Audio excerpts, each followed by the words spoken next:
बिस्मिल्लाहिर्रहमानिर्रहीम। अस्सलाम वालेकुम नाज़रीन।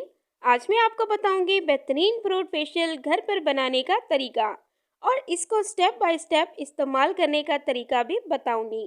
सबसे पहले अर्के गुलाब से चेहरा धो लें। दूसरा स्टेप, अब क्लींजिंग के लिए 2 चम्मच सेब का गूदा मैश कर लें और हल्के हाथों से 5 मिनट क्लेंजिंग कर लें।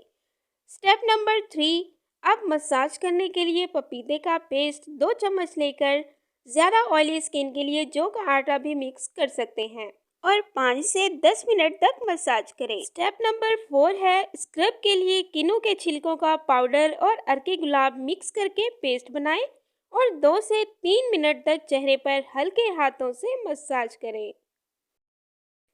स्टेप नंबर 5, ब्लैक हेड्स के लिए अर्के गुलाब को मीठे सोडे में मिक्स करके लगा लें। स्टेप नंबर 6 है मास्क तैयार करने के लिए जौ का आटा 1 चम्मच, मुल्तानी मिट्टी 1 चम्मच, नींबू का रस 1 चम्मच, नीम के पत्तों का पाउडर आधा चम्मच मिक्स करके 5 से 10 मिनट तक लगा लें। लास्ट में बारी आती है जी टोनर की। टोनर के लिए खीरे का जूस निकालकर फ्रिज में रख लें और जब भी मुंह धोएं तो लगा लें।